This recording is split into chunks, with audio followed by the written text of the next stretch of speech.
Hola, ¿qué tal a todos? Nosotros somos estudiantes de la carrera de Relaciones Internacionales en la Universidad de San Carlos de Guatemala y estaremos hablando acerca de un tema que es bastante importante, sobre todo en las relaciones internacionales: cooperación para el desarrollo con los países de ingreso mediano. Para poder abordar este tema, primero es necesario entender qué es cooperación. Es correcto, y la cooperación definida por la Real Academia Española nos dice que es obrar juntamente con otros para un mismo fin, y también la define como obrar favorablemente a los intereses o propósitos de alguien. Ahora, ya enfocándonos un poco a lo internacional, cooperación es actualmente la relación entre socios, entre diferentes actores internacionales, tanto públicos como privados, en diferentes ámbitos. De hecho, en las relaciones internacionales, la cooperación es un aspecto fundamental que sirve como mediador entre los países, para fortalecer la solidaridad entre ellos. También podemos decir que la cooperación internacional es la ayuda voluntaria que se da a países o personas con el fin de erradicar la pobreza, por ejemplo, además de otros factores como la educación, la salud y también el bienestar de las personas. Podemos decir entonces que la cooperación se da a través de la ayuda que se le da a las organizaciones internacionales y también a través de los gobiernos por medio de las instituciones. Entonces podemos de alguna manera concluir en que cooperación es una relación de ayuda que existe. En este caso se vuelve internacional cuando es por medio de estados y que también ingieren diferentes actores del sistema internacional. Ahora bien, hablemos de los países de ingreso mediano. ¿Cuáles son? ¿A qué nos estamos refiriendo con esto? Con esto nos referimos a aquellos países en donde la población, en su mayoría, vive con $2 por lo menos para vivir cada día. En América Latina, la mayoría de países es considerado por el Banco Mundial como países de ingresos medios, y estos representan el 75% de la pobreza en el mundo. Es importante destacar que los países de ingresos medios se ubican en América Latina, el Caribe, China y África. Además, el Banco Mundial también los divide en países de renta media-baja, incluyendo dentro de este rango a 60 países, y países de renta media-alta, que suman un total de 41 países para un total de 101 territorios que están dentro de este rango de países de ingresos medios. Y es que actualmente la economía en Guatemala no la podemos ubicar como una economía desarrollada o basada en un sector científico, sino tenemos que recordar que somos un país que actualmente sigue exportando materias primas, donde el mayor sector productivo es el agrícola. Entonces eso nos coloca como un país de ingreso mediano. Pero ¿qué pasa con esta ayuda y con esta cooperación? ¿Será que de verdad llega? ¿O cuáles son las instituciones por medio de las cuales llega esta ayuda internacional? Yo creo que es importante verificar la eficacia con la que esta ayuda llega a los países necesitados, la veracidad con la que las instituciones actúan. Yo creo que siempre en parte de esta fiscalización que debería de haber dentro de estos territorios, es importante resaltar que la debilidad, especialmente en América Latina, es la corrupción y la falta de una fiscalización eficaz para verificar que efectivamente los fondos sean destinados y lleguen al fin principal, que es ayudar al desarrollo de la comunidad. Es importante también resaltar que mucha de esta ayuda va enfocada a salud y educación, son los dos ejes principales de esta ayuda, pero especialmente en educación. En América Latina nos topamos con el fenómeno de que podemos invertir en educación, pero no tenemos un área laboral y no hay un mercado tan abierto con oportunidades que generen como resultado un desarrollo integral de la sociedad en cada país. Especialmente en el caso de Guatemala sería un desarrollo integral de la sociedad guatemalteca. Tú estás tocando un tema bastante interesante y es la educación y el nivel de educación que existe entre los ciudadanos en América Latina. Pero ahora bien, yo no sé qué tan probable es o qué tanto le apuesten los gobiernos a decir queremos una población educada, una población con mayores expectativas, con una mente más abierta o sobre un panorama internacional acerca de economía y acerca de desarrollo, porque es más fácil gobernar a un pueblo que no conoce, a un pueblo que desconoce incluso sus derechos, que a un pueblo que está bien informado. Y es acá donde llegamos a lo frágiles que son los gobiernos, y no solo en Guatemala, sino en América Latina, porque vemos donde repetidos actos de corrupción es la realidad que se vive acá y en otros países de América Latina y que se siguen repitiendo y repitiendo, porque son ejemplos de la vieja política, que nos siguen arrastrando con estas cosas. Ahora bien, abordando desde otro eje, ¿qué pasa con la economía de los países internacionales? Sobre todo cuando ocurre una catástrofe o algo que afecte directamente a una economía. Hablemos del 9/11, por ejemplo, en Estados Unidos. Después de este atentado hubo un desplome en la economía estadounidense que afectó no solo a los ciudadanos estadounidenses, sino que también afectó a América Latina, siendo Estados Unidos el principal socio comercial de muchos países latinoamericanos. Y es que especialmente también tenemos que resaltar que mucha de la ayuda que reciben estos países de ingreso medio vienen de países con un alto nivel de desarrollo. Caso de Guatemala podemos mencionar el Plan para la Prosperidad del Triángulo Norte, que está encabezado por Estados Unidos, y es exactamente estas bajas, estas fluctuantes en la economía internacional las que afectan y estancan hasta cierto punto el desarrollo de naciones como la nuestra, y que van sesgando también el avance para nuestro desarrollo. Yo creo que también ahí es importante mencionar la mala distribución de estos recursos en los países. Yo creo que también es fundamental reconocer que necesitamos una economía sostenible. Ahora bien, es interesante también y muy importante que abordemos acerca de cuál es la economía, cuál es la realidad que viven estos países desarrollados, que son los países donantes y que son los países que cooperan para el desarrollo de países como el nuestro. Pero ¿qué sucede cuando existe una catástrofe que afecte de manera poderosa la economía? Tal es el caso del 9/11 en Estados Unidos, que afectó no solo el número de personas con empleo en Estados Unidos, sino que también fue un duro golpe a las economías de América Latina, porque Estados Unidos representa el principal socio comercial. Entonces, ¿qué pasa cuando una economía como esta se ve afectada? Yo creo que es importante rescatar de esto que si bien hablamos también de socios comerciales, es importante hablar también de que son ellos los patrocinadores del desarrollo de nuestros países. Tal es el caso del Plan para la Prosperidad del Triángulo Norte, que está dirigido por Estados Unidos, enfocado a Centroamérica y especialmente a países como Guatemala, Honduras y El Salvador. Entonces, cuando la economía fluctúa en estos países, es un claro estancamiento y cese del desarrollo para nuestras comunidades. En este punto se me hace importante mencionar la mala distribución de los recursos en estos casos, ya que la cooperación debe ir encaminada hacia la construcción de una economía anticíclica, en general un desarrollo económico sostenible.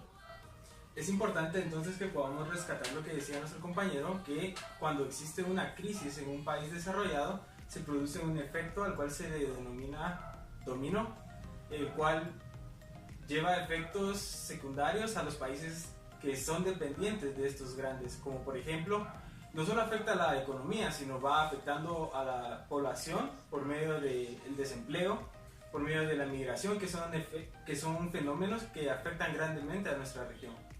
Y entonces estamos hablando de cómo se ve afectada la economía de un país desarrollado y cómo esto afecta a los países que son de alguna manera receptores de esa ayuda y receptores y dependen de esas ayudas económicas para poder tener un mejor desarrollo y una evolución donde sus ciudadanos se sientan más seguros y que no piensen en la emigración como la mejor opción. Y creo que acá hay bastantes temas que podemos hablar acerca de eso, porque sin lugar a duda acciones como el desempleo pues también generan mayor nivel de delincuencia, mayores asaltos. Entonces son puntos bastante clave y bastante estratégicos, pero lo que de alguna manera tenemos que verificar también es el cómo lo que le pase a nuestro donante, a nuestro país que coopera, nos afecta a nosotros. Es entonces cuando vemos la dependencia que existe en esta situación. Y es que acá no podemos hablar de una interdependencia donde es una relación de doble vía, sino definitivamente existe una dependencia mucho mayor de parte de todos nosotros como países latinoamericanos y el Caribe, dependiendo de Estados Unidos, por ejemplo. Entonces, si hablamos de dependencia, ¿por qué? ¿Por qué terminamos siendo tan dependientes nosotros de esa ayuda? Yo creo que es importante mencionar que se crea esta dependencia con países y además con entes internacionales gubernamentales y no gubernamentales. Tal es el caso de la ONU.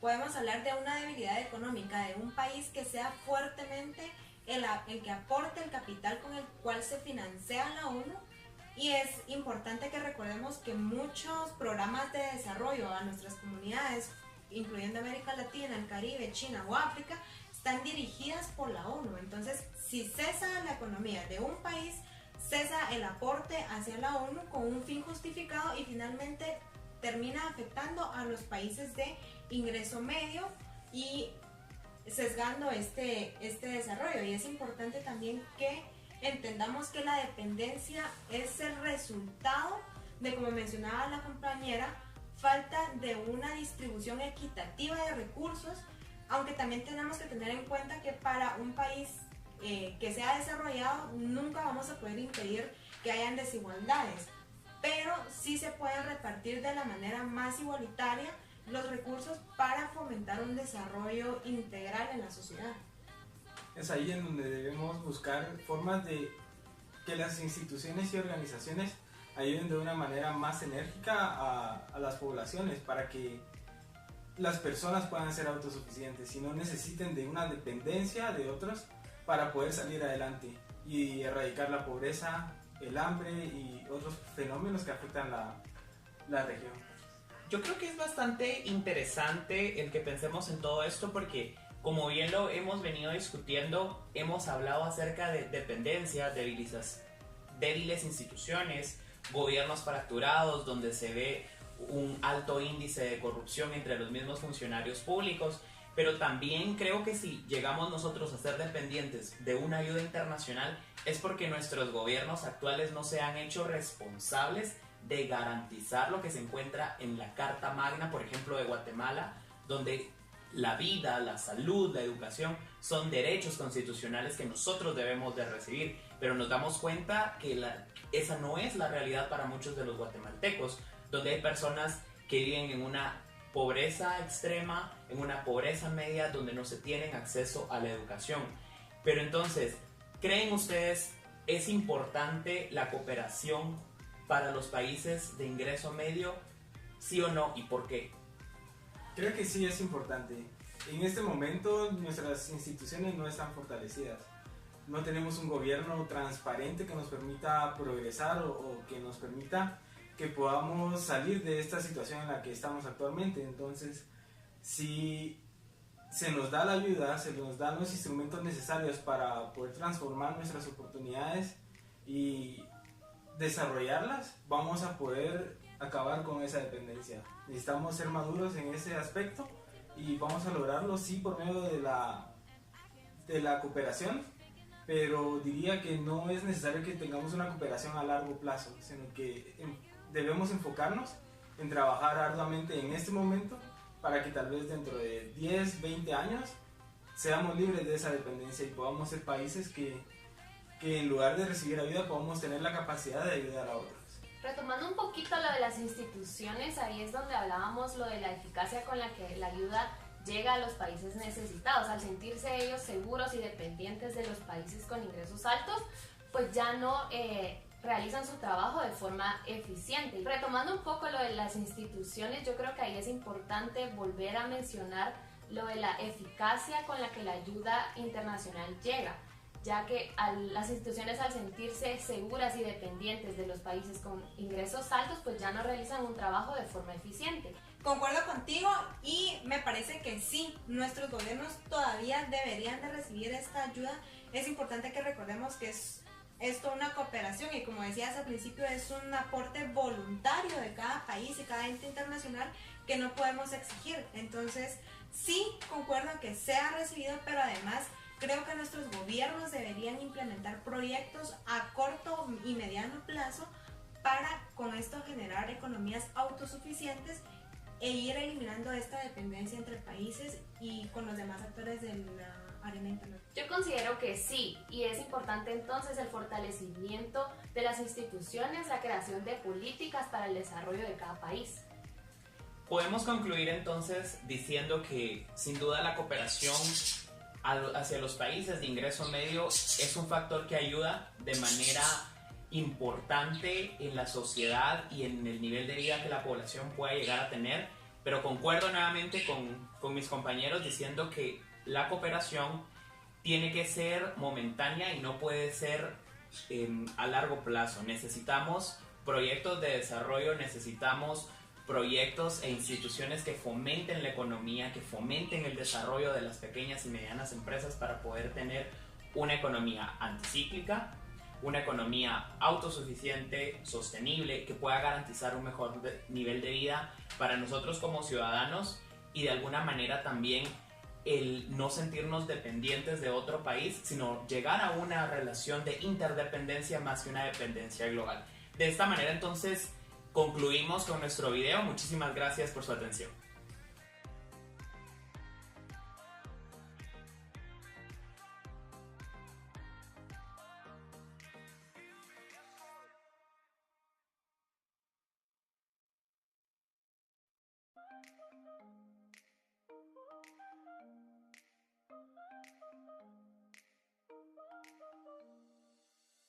Trying to forget